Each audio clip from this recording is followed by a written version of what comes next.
नमस्कार दोस्तों, स्वागत है आपका हमारे चैनल लाइब्रेरी साइंस एमसीक्यू में।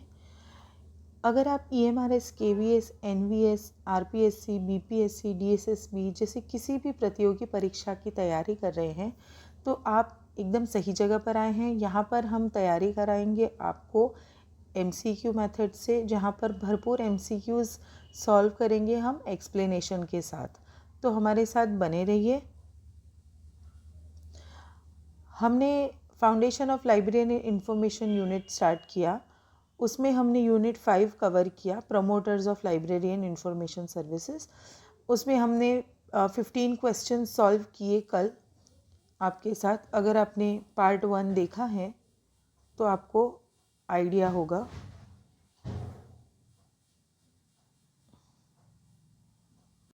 तो आज हम क्वेश्चन नंबर 16 से स्टार्ट करेंगे, ठीक है।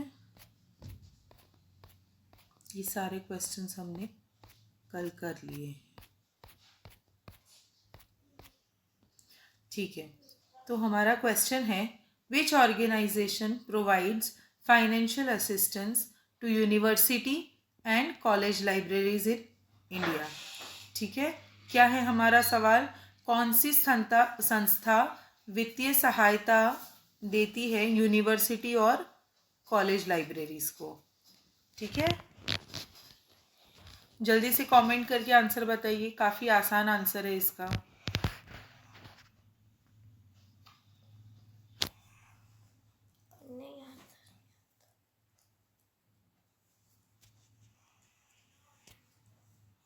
ऑप्शंस देखिए, यूनेस्को, यूजीसी, इंस्टॉक, निसाट।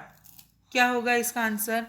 एक ऑर्गेनाइजेशन जो यूनिवर्सिटी और कॉलेजेस के लिए काम करता है वही फाइनेंशियल असिस्टेंस भी देगा।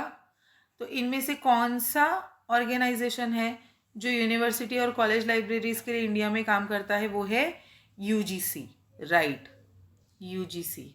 सो correct answer is UGC. B, UGC is the right answer. जिसने भी बी आंसर दिया है कमेंट बॉक्स में, उन सब का आंसर करेक्ट है। The University Grants Commission UGC is a statutory organization. Statutory organization है जो कि एक्ट ऑफ पार्लियामेंट के थ्रू 1956 में बना था, ठीक है। यूजीसी कब बना था? 1956 में बाय एक्ट ऑफ पार्लियामेंट, ठीक है, बाय एक्ट ऑफ पार्लियामेंट। अब उसमें जो सेक्शन 12 है ये इम्पॉर्टेंट है। देखिए, टफ क्वेश्चन ऐसे ही बनता है। सेक्शन 12 के अंदर ही आता है promotion and coordination of university education और मेंटेनेंस स्टैंडर्ड्स का, ठीक है। इसके अलावा जो स्कीम्स और प्रोग्राम्स हैं जो इम्प्लीमेंट हुई हैं बाय यूजीसी प्रमोशन के लिए, वो है फाइनेंशियल असिस्टेंस टू यूनिवर्सिटी, ये curriculum development committee, NICs, national information centre, INFLIBNET, modernization and national review committee on university and college libraries. Okay, चलिए next question is, what is the main objective of the INIS non conventional literature service? ठीक है, आइनिस की जो non conventional literature service है उसका main objective, मुख्य उद्देश्य क्या है? जल्दी से ऑप्शन देखते हैं। To provide access to commercially available literature, जो कमर्शियली अवेलेबल लिटरेचर है उसमें एक्सेस देना। To supply microfiche copies of non commercially published literature, microfiche copies supply करना नॉन कमर्शियली पब्लिश्ड लिटरेचर की। To promote book production in vernacular languages, जो local languages है उसमें book production को promote करना, या टू सपोर्ट कॉपीराइट लॉज को support करना। क्या होगा हमारा आंसर? क्या है आइनिस का मेन ऑब्जेक्टिव? आइनिस का मेन ऑब्जेक्टिव है to supply microfiche copies of non commercially published literature, to supply microfiche copies of non commercially published literature. ठीक है, नॉन कमर्शियली पब्लिश्ड लिटरेचर वो होता है जो कि कमर्शियली पब्लिश नहीं होता है, वो आम लोगों के लिए नहीं होता है, उसका जो डेटा होता है वो बहुत ही डेलिकेट होता है। फॉर एग्जांपल किसी साइंटिस्ट के नोट्स है, इन्वेंशन का रिसर्च है, तो वो बहुत ही डेलिकेट इन्फॉर्मेशन होता है और वो स्टोर किया जाता है माइक्रोफिश कॉपीज़ में। ठीक है, जो कि नॉन कन्वेंशनल लिटरेचर में आता है। ठीक है, चलिए। The main objective of INIS non conventional literature service is to supply microfiche copies. अब आइनिस किसके अंतर्गत आता है? आइनिस आता है इंटरनेशनल एटॉमिक एनर्जी एजेंसी। ठीक है, IAEA। क्या फुल फॉर्म है IAEA का? ये भी क्वेश्चन काफ़ी बार आता है। IAEA का क्या फुल फॉर्म है? International atomic energy agency. Okay, और इसका एस्टैब्लिशमेंट ईयर कौन सा है? 1970 इसका एस्टैब्लिशमेंट ईयर है। ठीक है, Which organization is responsible for the annals of library science and documentation? कौन सी संस्था ये जर्नल का नाम है annuls of library science and documentation. तो जल्दी से बताइए कौन सी संस्था इस जर्नल को प्रकाशित करती है? जिसको भी आंसर पता है वो सब कमेंट बॉक्स में बताएं।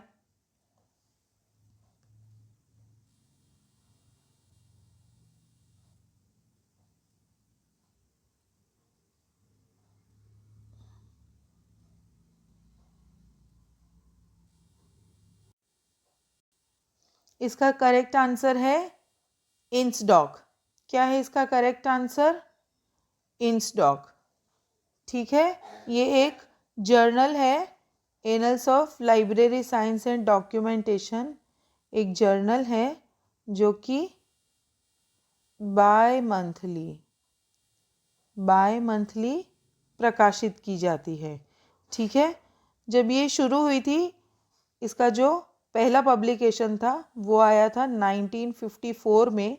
तब इसका नाम क्या था? Annuls of library science. बस एनल्स ऑफ लाइब्रेरी साइंस, इतना ही नाम था। ठीक है, फिर जब 1964 में पब्लिश हुई, तब 1964 में इसका नाम चेंज करके इसमें ये जो डॉक्यूमेंटेशन वर्ड है ये इसमें ऐड किया गया। डॉक्यूमेंटेशन वर्ड इसमें कब जुड़ा? 1964 में। ठीक है, और वही अभी 2001 में जो पब्लिकेशन नया शुरू हुआ वो इस नाम से हुआ है, annuls of library and information studies. ठीक है, annuls of library and information studies. ये जो प्रकाशन है इस नाम वाला, ये कब से स्टार्ट हुआ? 2001 से। ओके, आप लोग ध्यान दीजिए और याद रखिएगा ये सारी इंफॉर्मेशन। ठीक है, इंस्टॉक के फर्स्ट डायरेक्टर कौन थे? BS केसवन थे। ठीक है, BS Kesavan was the first director of INSDOC. ये भी काफ़ी बार क्वेश्चन पूछा जाता है, तो आप इसे ध्यान में रखिएगा। ठीक है, इंस्टॉक का फुल फॉर्म क्या है? Indian National Scientific Documentation Centre. What is the full form of INSDOC? Indian National Scientific Documentation Centre. ठीक है, next question is what is the primary focus of the national information system for science and technology, which is the full form of NISSAT sponsored local library networks. देखिए सवाल काफ़ी लंबा है, तो पहले तो सवाल को समझिए कि पूछा क्या है। ठीक है, क्या पूछा है इन्होंने? निसाट के द्वारा स्पॉन्सर्ड जो लोकल लाइब्रेरी नेटवर्क्स हैं, ठीक है, उनका मुख्य उद्देश्य क्या है। ठीक है, ये हमारा सवाल है। जो लोकल लाइब्रेरी नेटवर्क्स है जो निसाट के द्वारा स्पॉन्सर्ड है, ठीक है, उनका मुख्य उद्देश्य क्या है। ठीक है, ऑप्शंस देखते हैं। To promote international exchange of publications, to facilitate resource sharing and better utilisation of information resources. पहला है इंटरनेशनल एक्सचेंज को बढ़ावा देना, प्रमोट करना। दूसरा है आसानी से रिसोर्स शेयरिंग और जो भी रिसोर्सेस है उनका बेटर यूज़ हो सके उस तरह से वो आसानी देना। थर्ड है, सी है, टू डेवलप पब्लिक लाइब्रेरीज। और फोर्थ है टू सपोर्ट कॉपीराइट लॉज। हमारा डी ऑप्शन क्या है, टू सपोर्ट कॉपीराइट लॉज। तो इसमें सही आंसर क्या होगा, हमारा सही आंसर होगा B, to facilitate resource sharing and better utilisation of information resources, because NISSAT formed these local library networks जैसे कि कैलीनेट, पुणे नेट। ठीक है, इनका जो नेटवर्क था वो नेटवर्क एक दूसरे से कनेक्ट करके ही जो रिसोर्सेस थे वो शेयर हो सकते हैं और उनका बेटर यूज़ हो सकता है। किसका, इंफॉर्मेशन रिसोर्सेस का। ठीक है, so B is the right answer. ठीक है, ये आप पढ़ लीजिएगा, वही है जो मैंने अभी समझाया है। ठीक है, सबसे पहले जो स्टार्ट हुआ था वो कैलिबनेट कलकत्ता से और डेलनेट दिल्ली से, जो आगे जाकर बाकी सारे नेटवर्क्स के साथ कनेक्ट हो गए। ठीक है, which organization was established in 1946 and is an intergovernmental agency belonging to the United Nations system। ठीक है, क्या सवाल पूछा है, कौन सी संस्था है जो 1946 में बनी थी, इंटर गवर्नमेंटल एजेंसी है। ठीक है, मतलब इंटरनेशनल लेवल पर काम करती है और यूनाइटेड नेशंस की है। ठीक है, तो हमारे ऑप्शंस देखते हैं, यूनेस्को, यूजीसी, इंसडॉक और निसाट। ठीक है, अब इसमें से यूजीसी, इंसडॉक और निसाट ये तीनों तो इंडिया के ही हैं। ठीक है, तो बचा UNESCO. So UNESCO is our right answer. ठीक है, यूनेस्को कब एस्टैब्लिश हुआ था, यूनेस्को एस्टैब्लिश हुआ था 1946 में, और वो किसके अंतर्गत आता है, वो आता है यूनाइटेड नेशंस सिस्टम के अंदर। ठीक है, पर्टिकुलरली डेट के साथ 4 नवंबर 1946 को यूनेस्को एस्टैब्लिश हुआ था। ठीक है, please remember the date, 4 November 1946। Okay, 20 countries के अप्रूवल के साथ, जिसमें इंडिया भी इंक्लूडेड था। ओके, और आपको यूनेस्को का फुल फॉर्म पता है, यूनेस्को का फुल फॉर्म बताइए फटाफट से। United Nations Educational, Scientific and Cultural organisation.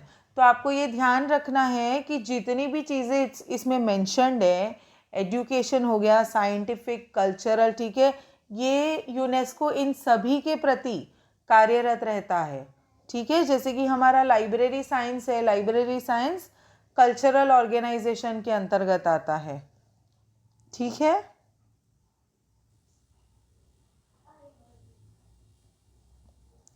Next question is, what is the main objective of the value added patent information system।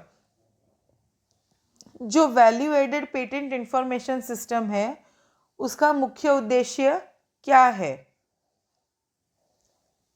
जल्दी से आंसर बताइए।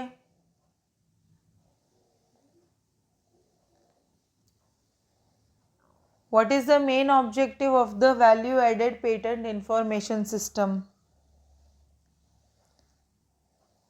A. To provide financial assistance to public libraries. Financial assistance देना public libraries को वित्तीय सहायता. B. To offer specialised value added information services based on patent databases. जो patent databases है उसमें जो इंफॉर्मेशन अवेलेबल है वो स्पेशलाइज्ड इंफॉर्मेशन स्पेशलाइज्ड लोगों को जो वैल्यू एडेड इंफॉर्मेशन सर्विस है उसके थ्रू देना. ठीक है. सी is to promote book production in vernacular languages. D. To support copyright laws. So our answer is of course B. ठीक है. क्या? To offer specialized value added information services based on patent databases. Okay, patent databases में से जो value added information service है उसके through जो भी information जिस field में स्पेशलाइजेशन के हिसाब से चाहिए आपको वो अवेलेबल करवाता है. ठीक है. हाँ, ये निसाट के अंडर आता है. ठीक है. ये किसके अंडर आता है? वापस किसके अंडर आता है? निसाट. ठीक है. निसाट आप याद रख लीजिएगा. ठीक है.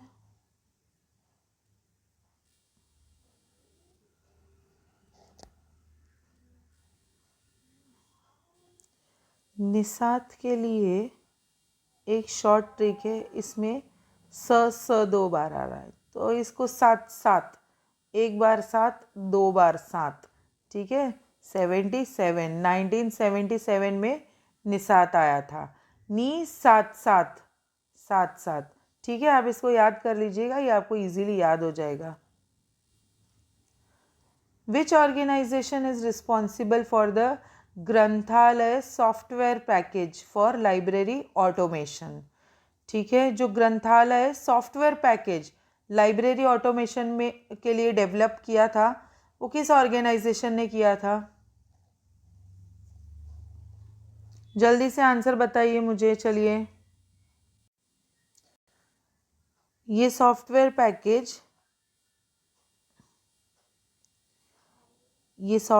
पैकेज ग्रंथालय इंस्टॉक के द्वारा बनाया गया था. और ये किस लिए है? लाइब्रेरी ऑटोमेशन के लिए है. किस लिए है? लाइब्रेरी ऑटोमेशन के लिए है.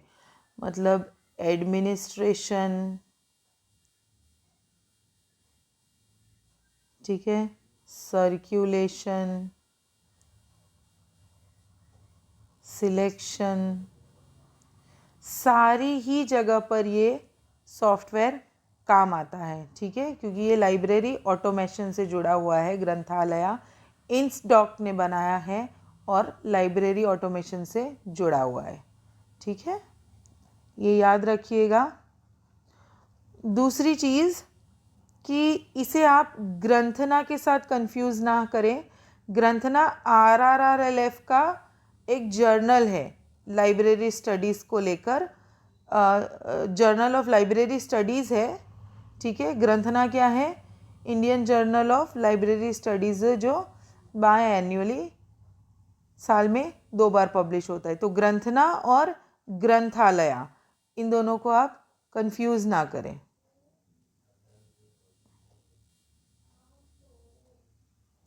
What is the primary focus of the National Center for Science Information established by UGC? जो national centre for science information था. ठीक है. जो UGC के द्वारा प्रस्थापित किया गया था उसका मुख्य उद्देश्य क्या है?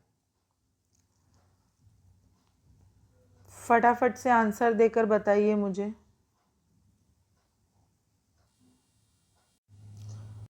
उसका मुख्य उद्देश्य क्या था? Social sciences and humanities. Social sciences and humanities नहीं, डिफेंस के लिए नहीं है ये, एग्रीकल्चर साइंस के लिए भी नहीं है ये, तो हमारे पास एक ही ऑप्शन बचता है, physical applied and natural sciences. ठीक है, so national centre for science information, इसलिए physical applied and natural sciences. ठीक है, B is the right answer. ठीक है, चलिए। ये जो national centre for science information है, ये IISc बेंगलोर में है, जो फोकस करता है physical applied and natural science पर। ठीक है, और भी इंफॉर्मेशन सर्विसेज भी देता है। दूसरा जो है इसके अलावा वो है सोशल साइंसेस एंड ह्यूमैनिटीज़, जो महाराजा सयाजीराव यूनिवर्सिटी बड़ौदा में है। और तीसरा भी सोशल साइंस एंड ह्यूमैनिटीज़ का है, SNDT विमेंस यूनिवर्सिटी बॉम्बे में है। ठीक है, ये UGC द्वारा ही प्रस्थापित है और नेशनल इंफॉर्मेशन सेंटर्स हैं। ठीक है, तो ये याद रखिएगा, ये इम्पोर्टेंट है।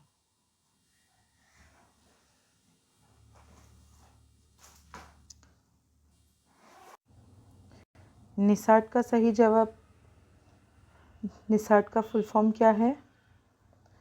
National information system for science and technology.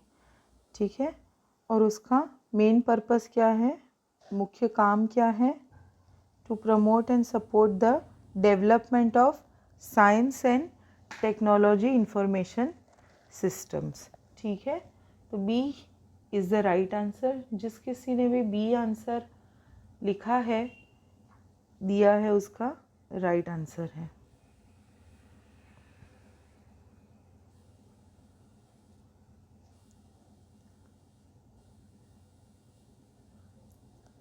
Okay, तो अभी हमने देखा था कि निसाट 1977 में बना था, सितंबर 1977 में बना था। ठीक है, अंडर डिपार्टमेंट ऑफ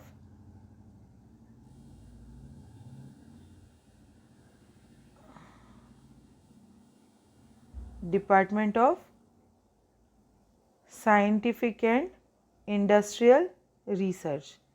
ठीक है, किसके अंतर्गत बना था ये? निसाट किसके अंतर्गत बना था? Department of scientific and industrial research. कब बना था? 1977 में। ठीक है, और ये जो DSIR है, ये ministry of science and tech के अंडर में आता है।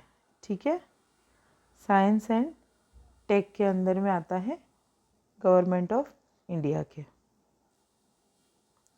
Which organization is responsible for the defence science journal? ठीक है, क्या सवाल है कि डिफेंस साइंस जर्नल इनमें से किस संस्था के द्वारा प्रकाशित की जाती है? ठीक है, जल्दी से आंसर बताइए मुझे। A नासडॉक, B डेसीडॉक, C इंसडॉक या D RRRLF? ठीक है, क्या है? तो अगर आप नाम से भी देखें तो आपको पता चल जाएगा कि it is published by DESIDOC. ठीक है, DESIDOC is the right answer. DESIDOC कब बना था? ये बना था 1958 में। ठीक है, और जब ये बना था तो अब इसका नाम साइंटिफिक इंफॉर्मेशन ब्यूरो था, SIB। ठीक है, जब ये 1958 में बना था तब इसका नाम क्या था? Scientific information bureau, SIB। ठीक है, ये याद रखिएगा, ये भी क्वेश्चन काफ़ी बार एग्ज़ाम में पूछा जाता है, तो आप ध्यान दीजिएगा। 1967 में उसका नाम चेंज करके डेसीडॉक किया गया। ठीक है, जिसका फुल फॉर्म है defence scientific information and documentation centre. Defence scientific information and documentation, ये नाम कब आया? 1967 से, बना कब था? 1958 में। ठीक है। डिफेंस साइंस जर्नल इसका बाय मंथली पीरियोडिकल है। ठीक है, 2 महीने में एक बार आता है। ठीक है। और दूसरा टेक्नोलॉजी फोकस, ये भी बाय मंथली पीरियोडिकल है जो 2 महीने में एक बार आता है। ठीक है।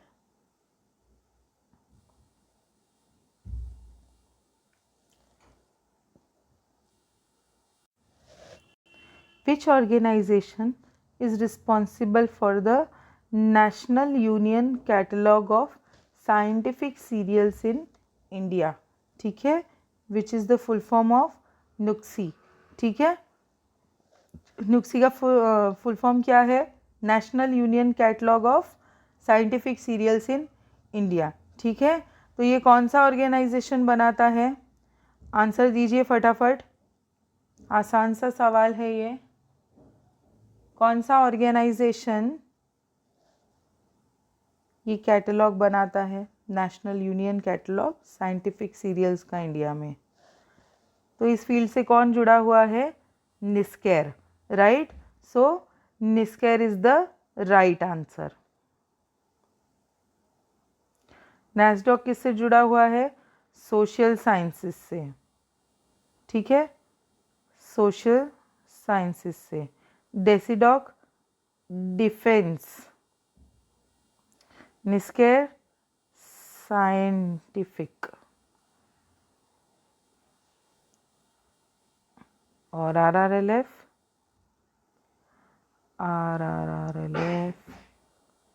पब्लिक लाइब्रेरी से। ठीक है दोस्तों।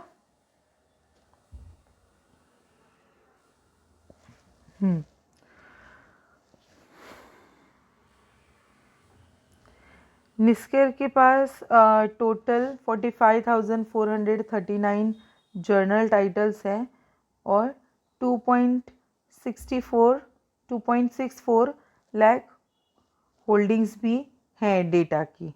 ठीक है। इसकी जो सेकेंडरी जर्नल है वो है मापा, जिसका फुल फॉर्म है medicinal and aromatic plants abstracts. ठीक है, ये याद रखिएगा जी, ये पहले एग्जाम्स में पूछा जा चुका है, काफ़ी इम्पोर्टेंट क्वेश्चन है। ठीक है। मापा का फुल फॉर्म क्या है? Medicinal and aromatic plants. ठीक है, ये सेकेंडरी जर्नल है निस्केर का। दूसरा जो है इंडियन साइंस एब्स्ट्रैक्ट्स, ये भी काफ़ी बार पूछा जा चुका है।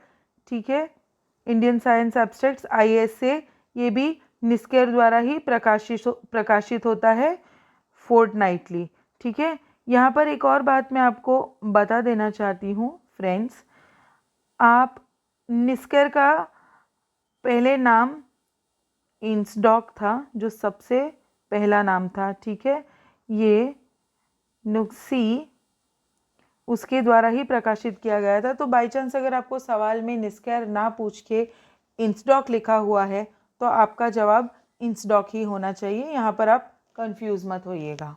ठीक है फ्रेंड्स, चलिए।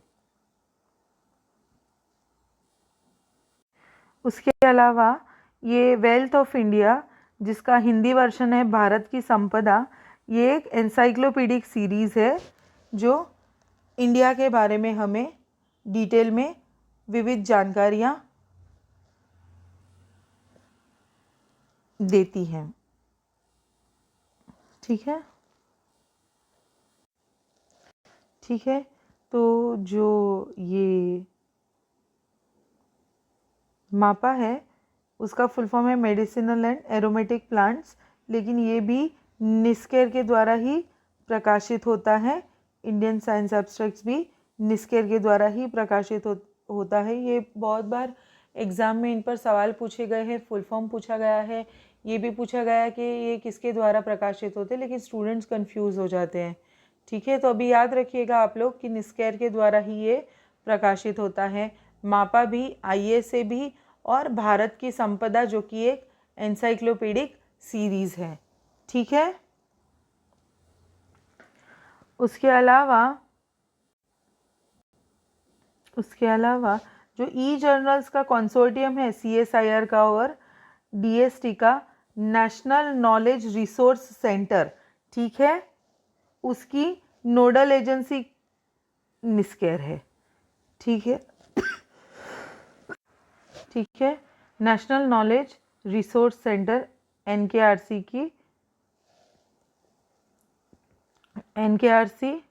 की नोडल एजेंसी है निस्केर, ठीक है, वो निस्केर के अंडर में काम करता है, ठीक है। उसके अलावा ट्रेडिशनल नॉलेज डिजिटल लाइब्रेरी, ये भी निस्केर का है। इस पर भी काफ़ी सवाल आते हैं, आप लोग प्लीज़ ध्यान दीजिए। NKRC TKDL traditional knowledge digital library. उसके अलावा निस्केर ही वो संस्था है जो ISSN नंबर प्रोवाइड करती है, असाइन करती है सीरियल्स को जो इंडिया में पब्लिश होती है, ठीक है। साइटेशन एनालिसिस भी करती है, ट्रांसलेशन भी करती है, कौन से डॉक्यूमेंट्स का, साइंस एंड टेक से रिलेटेड डॉक्यूमेंट का 20 फॉरेन लैंग्वेजेस में प्रोवाइड कर सकती है आपको, ठीक है। ट्रांसलेशन 20 फॉरेन लैंग्वेजेस में वो प्रोवाइड कर सकती है। 20 फॉरेन लैंग्वेजेस मतलब सपोज़ कि मैंडरिन है, पोर्टुगीज़ है, तो वो सब में से आपको इंग्लिश में वो ट्रांसलेट करके देगी। तो ऐसे टोटल 20 फॉरेन लैंग्वेजेस में से वो ट्रांसलेट करते हैं साइंस एंड टेक्नोलॉजी के डॉक्यूमेंट्स को। Current awareness personalised information service caps, ये बहुत ही इंपॉर्टेंट है। ये भी सवाल काफ़ी बार एग्जाम्स में पूछा गया है कि कैप्स जो है वो किसकी सर्विस है। कैप्स यानी कि current awareness personalised information service, ये किसकी है, निस्केर की है। किसकी है, निस्केर की है। ये निस्केर के द्वारा ही प्रोवाइड की जाती है, तो ध्यान दीजिएगा, ठीक है।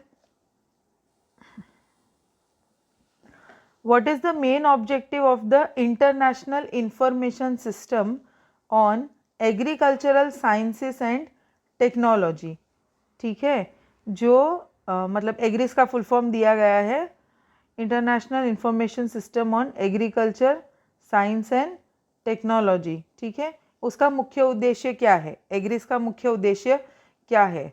काफ़ी आसान सा सवाल है, जल्दी से मुझे आप आंसर दीजिए।